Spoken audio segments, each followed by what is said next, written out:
이번 주는 중요한 날들이 좀 많은 그런 한 주죠. 그러니까 명절인 설이 있는 주간이고 또 발렌타인데이가 있는 주간입니다. 14일이죠. 그래서 수요일이 발렌타인데이인데 이 14일 수요일은 발렌타인데이보다 우리에게 더 의미 있고 소중한 그런 날입니다. 혹시 그날이 무슨 날인지 아시나요? 이번 주 2월 14일 수요일. 이번 주 수요일부터 사순절이 시작이 돼요. 그래서 보통 이 시작되는 수요일을 우리가 제2의 수요일 이렇게 부릅니다. 그래서 초기 기독교와 로마 카톨릭에서는 이날에 사제가 축복한 제를 태우고 난 제 있잖아요. 보통 종려나무 가지를 태워서 제로 만드는데 그 제를 이렇게 이마에다 바르면서 사순절을 시작했다고 합니다. 이게 유대 전통, 이게 구약으로부터 온 건데요. 보통 죄인들이 회개를 할 때 그런 제를 머리에 이렇게 뒤집어 쓰고 이렇게 거적대기 같은 걸 이렇게 쓰고 그렇게 회개를 하면서 나아갔다 그래요. 그래서 그게 유래가 돼서 초기 기독교에서는 그렇게 하기도 했는데 굳이 개신교에서는 이날을 특별하게 이렇게 의식처럼 지키진 않습니다. 다만 이제 수요일부터 시작되어지는 사순절을 의미 있게 보내는 것이 중요하다고 할 수 있겠죠. 사순절은 이 말 그대로 네 번의 순, 10일이잖아요. 순이. 그래서 40일을 말하는 기간을 의미합니다. 그래서 성경에서 보면 40이라는 숫자가 좀 훈련 또 이렇게 경건 이런 쪽을 나타내는 상징적인 숫자라고 할 수 있는데 기억나는 숫자 이렇게 사건이 있으신가요? 40 하면? 예, 예수님이 광야에서 40일 동안 이렇게 금식하시면서 훈련하셨던 게 있고요. 또 40년 동안 이스라엘 백성이 광야 가운데 있었죠. 그리고 홍수가 또 40주야를 그렇게 나기도 했습니다. 40이라는 숫자 자체가 그래서 좀 훈련하는 것, 그래서 훈련을 통해서 하나님 앞에 더 나아가는 그런 것을 의미한다고 할 수 있습니다. 아마도 그런 이유에서였을 것 같아요. 그래서 초대교회에서 그 니케아 공회라고 300년대에 있었던 그때에 이 40일을 특별히 정해서 이 부활절 전에 주님의 십자가와 부활을 기념하면서 자신의 신앙을 좀 훈련하고 세워가는 날로 사순절을 정했다고 합니다. 계산은 이렇게 돼요. 부활절 전에 주일을 뺀 40일이에요. 주일을 뺀 40일이니까 이 계산하기 좀 애매하죠. 그래서 6주 반입니다. 6주 반. 그래서 앞으로 이제 수요일부터 시작해서 6번의 주간, 반 넘어가서 6번의 주간을 더 지나면 그때가 이제 부활절이 되어지는 거죠. 사순절 하면 그 느낌이 어떠신가요? 왠지 슬퍼해야 될 것 같고 좀 우울한 마음으로 기뻐하면 안 될 것 같고 뭐 그런 느낌이 들잖아요.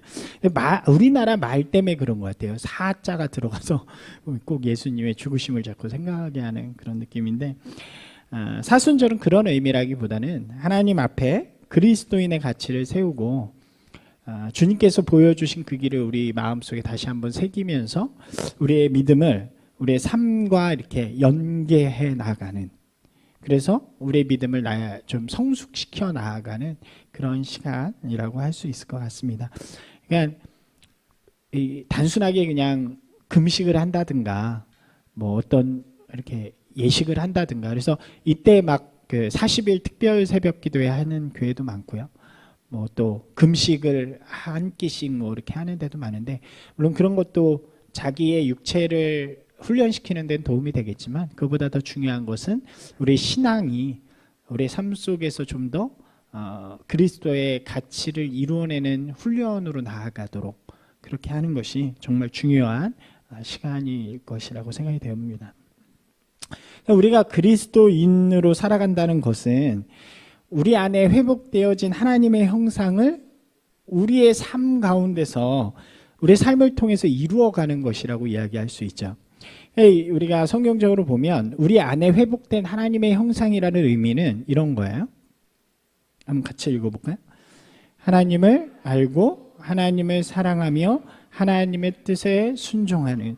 야, 우리 안에 하나님의 형상이 깨져 있을 때는 반대라는 거죠. 우리가 하나님을 알지 못하는 거죠. 그죠? 그래서 믿지 않는 사람들은 하나님을 알지 못하는 거죠. 알지 못하니까 어떻게 해요? 사랑하지도 못하겠죠. 하나님의 뜻을 따를 이유가 없는 거죠. 근데 우리 안에 예수 그리스도로 말미암아 다시 하나님의 형상, 우리의 창조 때의 모습으로 우리가 회복되어질 때 우리는 하나님을 알기 시작하는 것이고요. 그리고 하나님을 사랑하기 시작하는 것이고 하나님의 뜻에 순종하게 되어지는 것입니다. 이게 할 수 있다 제가 말씀드렸잖아요. 할 수 있는 것.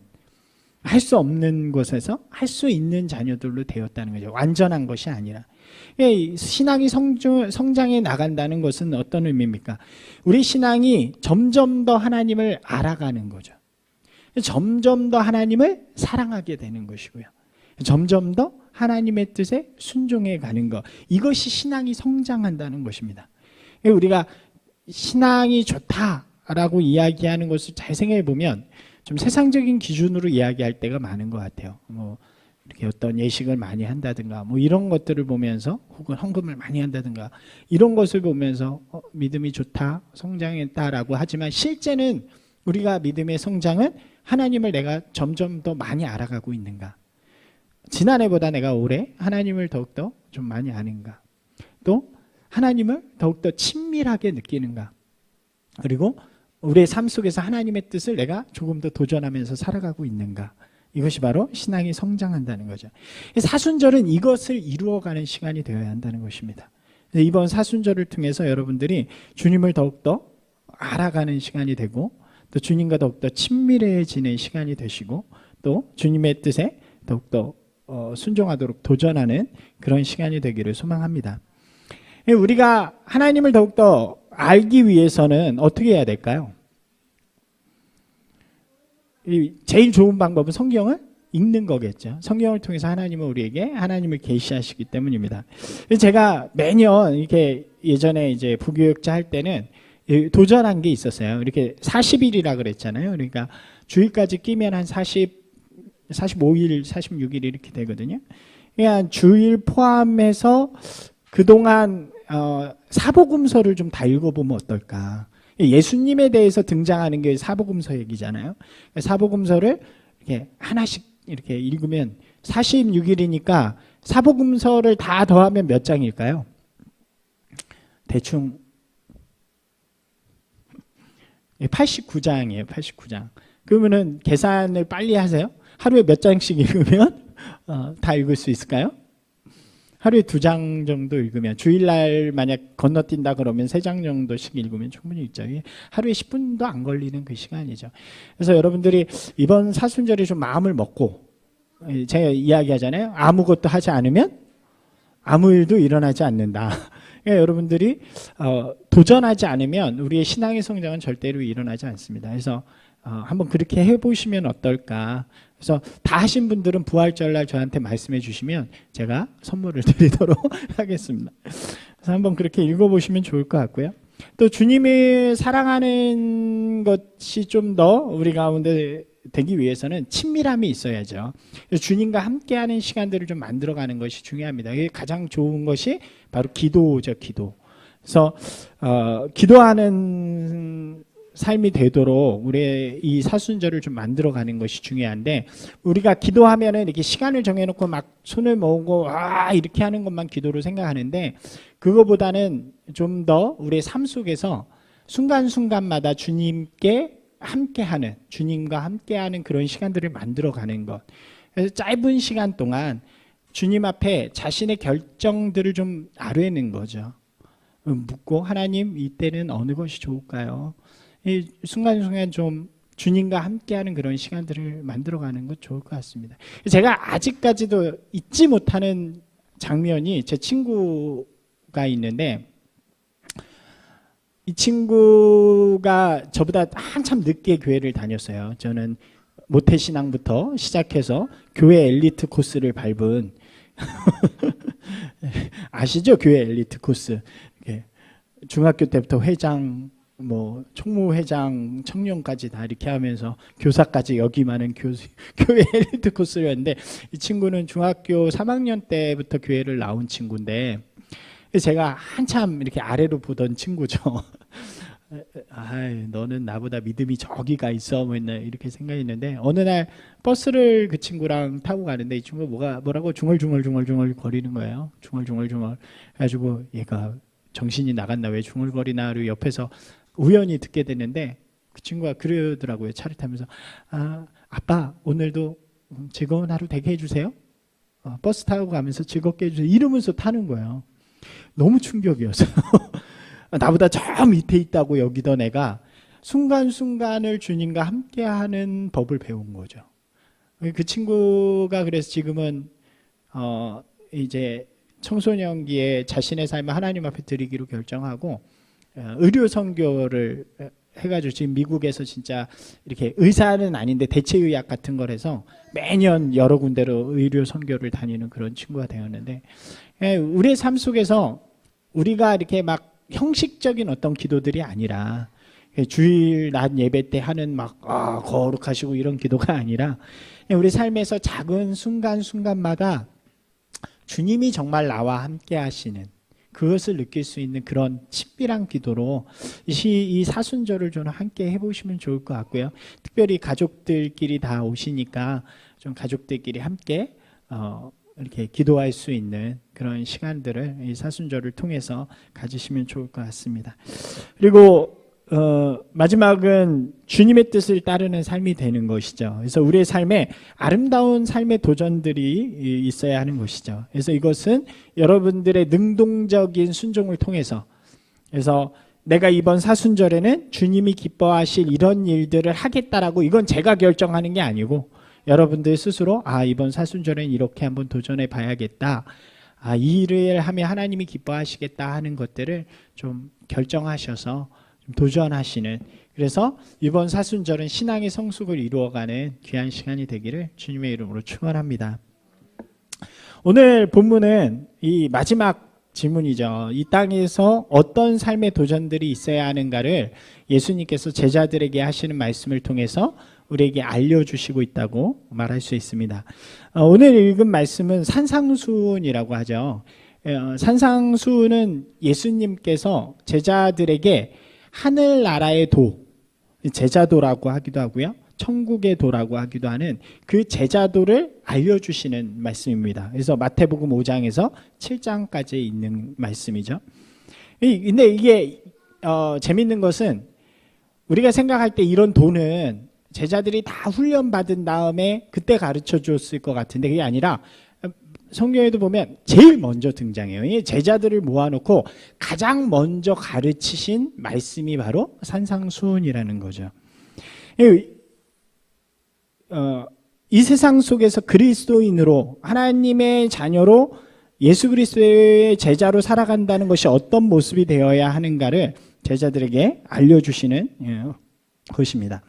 우리가요, 때론 생각을 해보면 믿음의 수준이 있다고 생각을 하잖아요. 아까 저처럼 오래 다녔고, 또 찬양도 내가 더 많이 알고, 이렇게 회장이고 그래서 어떤 이런 것들을 가지고 우리의 믿음의 수준을 나누기도 합니다. 훈련을 얼마나 받았는가, 교회를 얼마나 다녔는가, 교회에서 봉사를 얼마나 하는가로 그 기준을 두기도 하죠. 그런데 예수님께서는 성경을 잘 보면 그런 기준을 가지고 계시지 않은 것 같아요. 예수님께서는 제자들을 부르시고 그런 기준이 아니라 삶의 변화를 다이렉트로 요구하십니다. 그리스도의 영향력으로 제자로 살아가는 사람이 이런 사람이다라는 것을 선포하고 그렇게 살아갈 것을 바로 요구하신다는 거죠. 우리에게 원하시는 것은 어느 정도의 믿음의 수준, 교회를 몇 번 다니고 기도를 어떻게 할 줄 알고 이런 것을 요구하는 것이 아니라, 어떤 제도나 의식을 따르는 그런 믿음이 아니라 그리스도인이 되기로 결정하는 그 순간부터 어떻게 살라는 거예요? 그리스도인답게, 그리스도인으로서의 영향력을 발휘하면서 너희들은 살아가는 사람들이다라고 이야기를 해준다는 사실이죠. 내가 더 성장하면, 내가 더 많이 알면, 혹은 내가 더 교회를 잘 다니면 그렇게 살아야지가 아니라 어느 순간부터요? 부름받은 그 순간부터 우리는 그리스도인의 영향력을 나타내며 사는 사람으로 살아가라는 거죠. 오늘 예수님께서는 그렇게 변화되는 삶을 세상의 소금과 빛에 비유해서 말씀해 주십니다. 주님께서는 우리에게 오늘 첫 말씀에 그렇게 말씀하시잖아요. 너희는 세상의 소금과 빛이다 라고 이야기를 해주시죠. 이 소금과 빛은 우리 그리스도인의 상징과도 같은 거잖아요. Salt and Light. 그래서 교회에 다니는 분의 상표 중에 이게 되게 많고요. 빛과 소금. 옛날에 가수 중에서도 빛과 소금이 있었죠. 그분들도 잘 모르시나요? 가장 먼저 주님은 우리에게 말씀하시죠. 세상의 소금이라. 한번 같이 읽어볼까요? 세상의 소금이라. 우리가 이 말씀을 좀 이해해 보면 소금의 역할을 한번 생각해 볼 수 있겠죠. 소금은 어떤 역할을 하나요? 그죠. 부패를 막아주고 맛을 내죠. 이 두 가지 가장 큰 것입니다. 방부제 역할을 하고 맛을 내는 역할을 하는 것이 소금입니다. 이러한 소금의 기능을 생각해 보면 제자들을 향한 예수님의 이 말씀을 우리가 이해할 수 있겠죠. 예수님께서는 제자들에게 세상의 소금이 되라고 말씀하십니다. 점점 악해져가는 세상 속에서 그 악해져가는 세상을 더 이상 악해지지 않도록 악함이 더뎌가도록 만드는 역할이 바로 그리스도인의 역할이라는 거죠. 세상의 법칙은 동일하죠. 가만히 두면 썩어가게 되는 것입니다. 부패되어져 가는 것이고요. 세상은 점점 악해져 갑니다. 그렇잖아요. 점점 세상이 너무 악해져 가는 모습들이 우리의 주변에 또 세상 가운데 너무 보죠. 근데 그 가운데 그리스도인이 딱 들어가면 그 악해져 가는 세상의 악함을 잠시 멈출 수 있는 자들이 되어야 된다는 거죠. 죄악된 세상이 거룩한 세상으로 잠시라도 변화되어지는 역할을 맡은 것이 바로 우리 그리스도인의 모습이라는 것입니다. 그것이 그리스도인의 역할이고 기능인 거죠. 그리스도인은 거짓된 세상 속에서 진실돼야 되고요. 타락된 곳에서 정의로워야 하고 부패된 곳에서 깨끗해야 하는 것입니다. 이것이 바로 그리스도인이라는 거죠. 예배를 몇 번 드리고 또 소리 높여 찬양하고 울며 회개를 해도 그 삶이 타락한 세상과 똑같다면, 그 살아가는 모습이 세상의 방식과 똑같이 간다면 그것은 맛을 잃은 소금이라고 이야기하는 거예요. 여러분 어떠신가요? 한번 여러분의 삶 가운데 여러분이 있기 때문에 여러분이 있는 그곳에 잠시라도 부패가 멈추나요? 여러분이 간 곳에 더러움이 여러분 때문에 조금이라도 깨끗해지고 있나요? 그렇게 살아가도록 노력하고 도전하는 것이 바로 우리의 의무라는 거예요. 의무. 여러분들이 그런 분들이 되시길 바랍니다. 여러분들 때문에 여러분이 간 곳이 막 스트러글이 일어나고, 그죠? 여러분이 간 곳이, 여러분이 머무는 곳이 막 사람들이 죄 짓는 게 막 가슴이 아프고 막 그런 일들이 일어났으면 좋겠어요. 아무도 대답을 아멘 안 하시네요. 그런 일들이 일어나길 소망합니다. 막 자기들끼리 싸우다가도 우리가 가면 그곳에 평화가 일어나고, 너무 멋있잖아요. 할렐루야. 그런 분들이 되시길 바랍니다. 맛을 잃어가는 세상이죠. 맛을 잃어가는 세상 속에서요, 그리스도인이 만난 세상을 만드는 사람들이 되는 거예요. 그리스도인의 맛은 무엇입니까? 그리스도의 맛은 의미와 거룩한 가치, 사랑과 소망, 그 가치입니다. 기쁨과 감사의 가치예요. 세상의 가치는 뭐라고 이야기하나요? 돈과 명예와 권력과 나의 행복, 욕심과 욕망이라고 이야기하잖아요. 그리스도인이 가는 곳에는 그리스도인의 가치와 의미가 회복되어져야 돼요. 우리가 가면 그곳에 기쁨이 일어나야 되고요. 다툼이 있는 곳에서 평화가 있어야 되고요. 서로 미워하는 곳에 사랑이 일어나야 하는 것입니다. 그래서 우리가 간 그곳이 만난 곳이 돼야 돼요. 그렇게 이야기하잖아요. 살맛 나잖아. 여러분 혹시 그런 말 잘 쓰시나요? 살맛 안 나. 이 세상이 살맛 안 나는 곳이에요. 세상을 보면 살맛이 안 나잖아요. 그리스도 있는 그 살맛 안 나는 세상의 소금과 같은 존재가 되는 거죠. 그리스도인의 뿌리니까 막 맛이 나는 거죠. 할렐루야.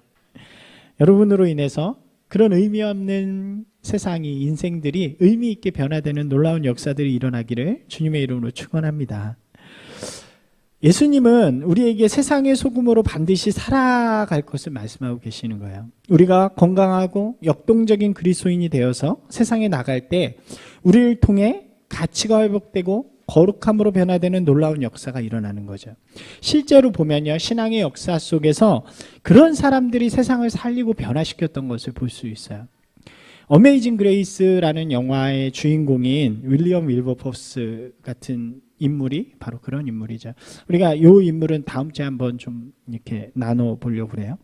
오늘 이 말씀에서 재미있게 이야기를 합니다. 한번 읽어볼까요? 너희는 세상의 소금이니 소금이 만일 그 맛을 잃으면 무엇으로 짜게 하리요? 후에는 아무 쓸데없어 다만 밖에 버려져 사람에게 밟힐 뿐이. 그죠? 소금이 맛을 잃으면 쓸데가 없어지잖아요. 이게 다이아 후라이에 소금을 쳤는데 아무 맛이 안 나면 그 소금은 버릴 수밖에 없는 거죠. 소금이 소금으로서의 역할을 못하면 버려지고 뭐라고 이야기해요? 사람에게 밟힌다고 이야기하죠. 소금의 맛은 그리스도의 가치라고 말씀드렸잖아요. 주님의 사랑과 은혜와 기쁨과 감사인데 그 맛을 잃어요. 그래서 그 소금된 그리스도인이 세상하고 똑같이 돈과 명예, 권력과 행복, 욕심으로 살아가면, 그런 그리스도인이 되면 어떻게 된다고요? 쓸데가 없어지니까 버려지고 밟히는 거예요. 여러분, 이 시대의 그리스도인이 자꾸 밟히잖아요. 그리스도인의 뉴스만 나오면 밟잖아요, 세상이. 왜 그래요? 성경에 이미 기록되어져 있는 거죠. 소금이 그 맛을 잃었기 때문에. 소금이 잃어서 밟히는 것을 우리가 뭐라고 할 수 없어요. 성경이 이야기하는 것이기 때문에. 중요한 건 그럼 어떻게 해야 되나요? 우리가 소금으로서의 맛을 되찾는 거죠. 사랑하는 여러분, 우리가 맛있는 소금이 되기를 소망합니다. 옆 사람하고 한번 인사할까요? 맛있는 소금이 되세요. 네, 맛있는 소금, 엄청 맛있는 소금이 되셔서 우리 때문에 살맛나는 가정, 만나는 교회, 또 만나는 직장, 만나는 공동체가 되기를 소망합니다. 오늘 본문 말씀으로 보면요, 이 본문 말씀 앞에 뭐가 있냐면 소위 우리가 팔복이라고 부르는 그 말씀이 등장합니다. 그러니까 복이라는 개념을 세상적인 개념으로 해석하면 이것을 복받는 비결이라고 생각을 해요. 이 세상에서 복받는 비결. 근데 이 말씀은 그런 말씀이 아니죠. 아까 전에 산상수훈은 하나님 나라 백성의 교훈, 제자도라고 말씀드렸잖아요. 그렇기 때문에 이 말씀은 그런 의미로 해석하는 게 좋습니다. 이게 연계가 되어져서 어떻게 되냐면 소금으로 살아가는 성품을 의미한다라고 보시면 돼요. 세상의 소금으로 살아가는 것은 앞에 있는 팔복이라고 이야기하는 8가지의 성품을 우리가 드러내는 삶이라고 이야기할 수 있는 거죠. 한번 같이 읽어볼까요? 심령이 가난한 자는 복이 있나니 애통하는 자는 복이 있나니 그들이 위로를 받을 것이며 온유한 자는 복이 있나니 천국이 기업으로 받을 것이며 의에 줄이고 목마른 자는 복이 있나니 그들이 배부를 것이며 긍휼히 여기는 자는 복이 있나니 그들이 긍휼히 여김을 받을 것이며 마음이 청결한 자는 복이 있나니 그들이 하나님을 볼 것이며 화평하게 하는 자는 복이 있나니 그들이 하나님의 아들이라 일컬음을 받을 것이며 의를 위하여 박해를 받는 자는 복이 있나니 천국이 그들의 것임이라. 이 구조는 하나님의 사람으로 살아가는 성품이 앞에 등장하고요. 그런 하나님의 사람에게 복을 주신다는 거죠. 근데 이 복이 뭐냐? 하나님의 나라를 준다는 거예요. 천국을 너희에게 주겠다. 우리가 하나님의 이 땅에서 소금처럼 하나님의 성품을 가지고 살아가면 하나님의 나라를 우리가 받고 우리가 그것을 세상의 영향력으로 보여주는 사람이 된다는 거죠. 하나님의 백성의 성품을 가지고 살아가면 그들에게 하나님의 나라가 오늘 우리의 삶 가운데 임하서 그 가운데 하나님의 영향력을 세워가는 삶을 살아가게 된다는 것입니다. 진짜 소금으로 살아가면 살맛 나는 세상으로 우리가 만들 수 있다는 거예요. 그 소금의 삶의 방식을 8가지로 이야기하는 거죠. 심령이 가난한 자, 애통하는 자, 온유한 자, 의에 줄이고 목마른 자, 긍휼히 여기는 자, 마음이 청결한 자, 화평케 하는 자, 의를 위하여 핍박을 받는 자. 심령이 가난하다라는 것은 어떤 의미일까요? 하나님을 간절히 구하는 겸손한 마음, 하나님 앞에 의를 구하는, 하나님과 친밀하고자 하는 그 마음이 바로 가난한 마음이라고 할 수 있겠죠. 애통하는 마음 뭘까요? 애통이 뭐예요? 슬퍼하는 거죠. 슬퍼하는 거. 주님의 마음, 또 자신의 삶의 죄를 가지고 주님 앞에 슬퍼하는 그 마음들을 이야기합니다. 온유하다는 것은 겸손함으로 다른 사람을 섬기는 것을 의미해요. 의에 줄이고 목마르다는 것은 하나님의 뜻을 행하기를 사모한다는 것을 의미하고요. 긍휼히 여긴다는 것은 다른 사람을 향한 사랑의 마음을 의미하죠. 마음이 청결하다는 것은 두 마음을 품지 않고 정직한 것을 의미하고요. 화평케 하는 것은 평화를 전달하는 기쁨과 평화의 사람이라는 것을 의미합니다. 의를 위하여 박해를 받는 것은 정의를 위해서 손해를 감수할 수 있는 마음을 의미하는 거죠.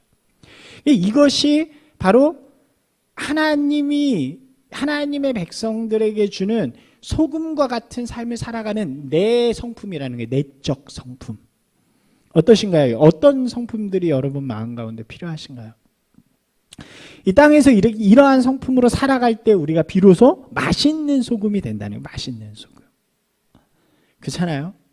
사랑하는 마음으로, 온유한 마음으로, 청결한 마음으로, 정의로운 마음으로, 또 하나님을 바라보는 마음으로 살아갈 때 진짜 그리스도인으로서의 맛이 우리 가운데 있게 되고, 그런 맛을 통해서 세상 가운데 그 맛을 전하는 사람들이 되어지는 거죠. 근데 이렇게 살지 않으면 내 마음대로 살고 내 뜻대로 살고 이러면 맛을 잃은 소금이 되어진다는 거죠. 사랑하는 여러분, 우리 삶 가운데 하나님의 아름다운 성품들이 세워지는 시간이 되기를 소망합니다. 도전하고 또 그렇게 살아보려고 노력하는 그런 마음들이 우리 가운데 있기를 주님의 이름으로 축원합니다. 두 번째는 세상의 빛이라고 말씀하시죠. 같이 한번 읽을까요? 너희는 세상의 빛이라. 우리가 빛의 의미도 생각해 볼 수 있겠죠. 지금 환경에서 생각하지 말고요. 이 말씀이 쓰여진 한 2000년 전으로 한번 되돌아가면 보면요. 전기가 없잖아요. 그죠? 밤에도 환한 세상이 아니라 오직 횃불 그리고 달빛 이런 것으로만 봐야 하는 그런 세상이었죠. 그러니까 밤이 되면 어두운 것이라고 생각하면 됩니다. 어둠이 한번 생각해 보세요. 머릿속에 그려보세요. 어둠이 깊게 깔린 들판에 빛이 하나도 없어요. 그런데 그곳에 빛 하나가 딱 나와요. 그 벌판에 사람들이 많은데 너무 어두워서 어떻게 어느 길로 가야 할지 모르다가 빛이 딱 나오는 순간 어떻게 될까요? 그 빛을 향해 나아가겠죠. 제가 20대에 지리산을 혼자 간 적이 있었어요. 지리산 종종 혹시 해보셨나요? 노고단으로 해서 천왕봉까지 가면 3박 4일 코스거든요. 중간에 산장들을 해서. 제가 젊은 혈기에 욕심을 부려가지고 그걸 2박 3일로 단축해서 간 적이 있었습니다. 남들보다 엄청 빠르게 가야 되는 거죠. 근데 너무 욕심을 부리다 보니까 이게 이틀째 해가 떨어지기 전에 천왕봉 아래에 있는 산장까지 도착을 해야 되는 거예요. 그래야 3일째 아침에 천왕봉에 올라가서 일출을 볼 수 있는 거거든요. 이게 굉장히 중요하죠. 그래서 엄청 노력을 했는데 문제는 그 시간을 제가 잘못 계산해가지고 그 산장에 가기 전에 해가 떨어져 버린 거예요. 혹시 산에서 해 떨어진 그 산에 있어 보셨나요? 똑같은 너무 무섭죠. 오직 랜턴 하나로 이렇게 막 비추면서 가는데 주변에 사람도 없고 그렇게 이러다가 발이라도 헛디디면 죽는 거 아닌가 그 생각을 하고 있을 때 이제 한참을 가는데 저 멀리서 불빛이 보이기 시작하는 거죠. 그 산장의 불빛이 환하게 비춰 정말 그때는 눈물이 다 나더라고요. 그리고 그 산장을 향해서 달려가는 그런 기억들이 있었습니다. 얼마나 기쁘고 안도가 되든지 그 빛이 바로 생명의 빛이고 우리 길을 인도하는 빛이 된 거죠. 예수님께서 세상의 빛이 되라고 말씀하신 것이 바로 이런 의미예요. 어두운 세상 속에서 세상을 비춤으로 갈 길을 몰라서 헤매는 사람들이 그 빛을 보고 올 수 있도록. 우리가 세상 속에서요, 그리스도인의 빛됨으로 살아가면, 진짜 빛이 되면은 우리의 모습을 통해 길을 잃고 헤매이는 사람들이요, 어느 순간인가 길을 찾아서 우리에게 오는 것입니다. 사람들이 우리의 모습을 통해서 그 빛의 근원이 어디인지 궁금해하고요, 그것을 발견하기 원하면서 나오는 거죠. 이게 얼마나 멋있는 일이에요.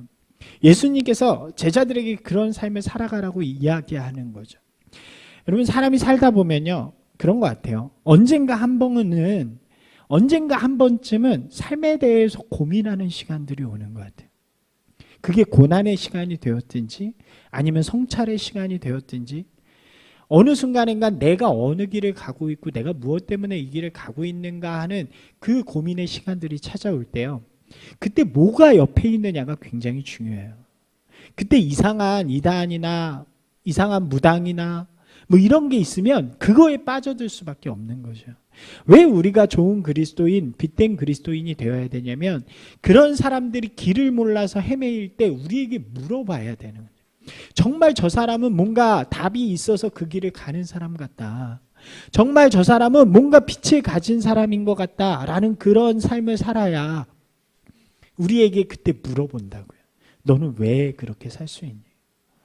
너가 가진 가치는 뭐니? 그때 우리가 복음을 전할 수 있는 거죠. 그것이 바로 빛된 삶이라고 이야기합니다. 이러한 빛은 우리의 삶에 어떻게 드러나게 된다고 이야기하나요? 같이 한번 읽어볼까요? 이같이 너희 빛이 사람 앞에 비치게 하여 그들로 너희 착한 행실을 보고 하늘에 계신 너희 아버지께 영광을 돌리게 하라. 바로 선한 행실, 착한 행실이라고 이야기하죠. 이것은 해석이 두 가지로 됩니다. 하나님의 뜻을 행하는 행실, 그리고 그 뜻에 따라 세상을 사랑하는 행실. 우리의 선한 행실, 착한 행실을 통해서 우리는 빛이 되어진다는 거죠. 예, 소금이 아까 전에 내적인 변화라고 말씀드렸잖아요. 성품. 그렇다면 빛은 실제적으로 드러나는 이웃과 세상을 향한 능동적인 행위라고 할 수 있는 거예요. 그러니까 마음만으로 하지 말고 마음만 갖고 있는 것이 아니라 그것이 주변에 드러나고 나타내도록 보여주라는 거죠. 우리가 제가 여기에는 안 해놨지만 우리 주보에서 다시 한번 보시겠어요? 14절 15절 말씀 한번 같이 읽어볼까요? 너희는 세상의 빛이라. 산 위에 있는 동네가 숨겨지지 못할 것이요 사람이 등불을 켜서 등경 위에 두나니 이러므로 집안 모든 사람에게 빛이 있느니라. 등을 켜서요 말 아래에 두지 않는데요. 말이 뭐냐면 이 마루로 하면 그 아래를 얘기하는 거죠. 등경 위에 그 위쪽에 둬서 모든 빛이 비춰지도록. 우리가 믿음으로 살아간다는 것은 우리 믿음을 내 안에만 숨겨두고 나는 믿는 사람이야, 나는 구원받아야지, 그렇게만 살아가라는 것이 아니라 그 믿음을 세상에 이게 옳다, 이게 맞는 것이다, 이게 거룩한 것이고 이게 좋은 것이다 라고 보여주는 삶을 살아가라고 이야기하는 것입니다. 우리의 내적인 변화를 통해 우리의 성품을 만들어가고요, 외적인 이런 도전들을 통해 우리의 선한 행위를 드러내며 살아갈 때 우리는 비로소 소금과 빛의 삶이 되어지는 것이고, 그것이 이 세상 속에서 거룩한 영향력으로 이 세상을 살리는 삶이 되어진다는 것이요, 하나님의 나라가 아름답게 임하게 되는 것입니다. 사랑하는 여러분, 여러분들의 선한 행위를, 선한 마음, 지금 가지고 있는 그 안에 있는 마음들을 세상에 밝히 보이는 분들이 되시길 주님의 이름으로 축원합니다. 예수님께서 제자들을 부르시고 가장 먼저 이런 소금과 빛에 대한 이야기를 하신 이유가 있죠. 이 의미를 볼게요. 제일 먼저는 그리스도인은 세상과는 다른 삶을 사는 사람들임을 인정하고 결심해야 된다는 거예요. 한번 같이 읽어볼까요? 우리는 세상과 구별된 사람들이. 이 구별되다라는 말이 뭐라고요? 거룩함. 잊지 마세요. 구별된다는 말이 거룩함이에요. 우리가 거룩합시다 라고 이야기하는 건 주여 이런 게 아니라 세상과 구별된 사람들이라는 거죠. 그것을 우리가 받아들이고 결정해야 된다는 거예요. 우리는 세상과는 구별된 사람들이다. 세상하고 너 나랑 달라 배척하는 걸 의미하는 게 아니에요. 우리는 구별되었다는 거예요. 자, 구별됨은 뭐를 줘요? 같이 한번 읽겠습니다. 구별됨은 우리에게 의무와 책임을 준다.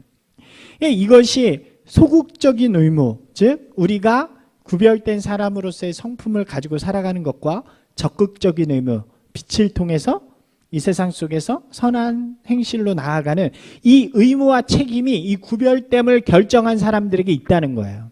그러니까 나에게 의무와 책임이 있는 거예요. 아멘이십니까? 그러니까 난 소금이에요. 근데 맛을 잃으면 안 돼요. 그러니까 맛을 내는 소금이 되는 거예요. 이게 의무와 책임이에요. 빛이에요. 근데 빛을 가려두는 것이 아니라 세상에 그 빛을 적극적으로 보여줘야 하는 의무와 책임이 있는 거죠. 마지막입니다. 같이 읽겠습니다. 네. 이 소금과 빛의 동일한 특징이 뭐냐면 나를 소비해서 다른 것을 유익하게 한다는 거예요. 그죠? 소금도 내가 녹아야 맛을 내는 거고요. 빛도요, 나를 태워야 세상을 비출 수 있는 거죠. 이게 나를 소비해서 다른 사람을 유익하게 하는 거예요. 이게 진짜 그리스도인의 삶이라는 거죠. 세상은 어떤가요? 세상은 다른 것을 소비해서 나를 유익하게 하는 거예요. 그러나 우리 그리스도인은 나를 소비해서 다른 것을 유익하게 하는 삶. 왜 그렇게 살아야 되나요? 억울한가요? 왜 그렇게 살아가야 되나요? 그것이 그리스도인이고요. 그리스도께서 먼저 그 길을 가셨기 때문이죠. 그리스도께서 죄인된 나를 위해서 그분의 목숨을 소비하시고 그분의 삶을 소비하셔서 우리에게 구원이라는 유익을 주셨죠. 그리고 말씀하시는 거예요. 너희도 이 세상에 소금과 빛이 되어라. 너희도 내 길을 따라와라 라고 말씀하시는 거죠. 영향력 있는 삶, 열매 맺는 삶은 바로 나를 소비해서 다른 것들을 유익하게 할 때 우리의 삶에서 이루어지는 것입니다. 사랑하는 여러분, 우리 주님께서 우리에게 소금과 빛이 되라고 말씀하세요. 그리고 그것이 정말 아름다운 그리스도인의 모습이라고 말씀해 주세요. 주님께서 우리를 주님의 자녀로 그리스도인으로 불러주신 그것이 바로 주님이 보이신 본이고, 이제 우리에게 명령하신 것이 너희도 나처럼 소금처럼 빛처럼 살아가라고 이야기하십니다. 우리 인생이 주님이 가신 그 길을 따라서 또 주님의 길을 따라 걸어가는 아름다운 영향력을 만들어가는 저와 여러분이 되기를 주님의 이름으로 축원합니다. 특별히 이번 사순절이 좀 이 말씀을 좀 깊게 새기셨으면 좋겠어요. 소금과 빛의 삶이 무엇인가. 그래서 사순절이 점점 가잖아요. 그래서 예수님께서 고난당하신 고난주일, 그 전에 종려주일, 고난주간, 또 성금요일, 이런 시간들을 통해서 내가 예수님과 함께 그 길을 함께 걷고 그를 통해서 우리의 삶이 믿음 안에서 더욱더 성장하고 또 주님과 함께 아름다운 길을 걸어가는 정말 의미 있는 이번 사순절 기간이 되기를 주님의 이름으로 축원합니다.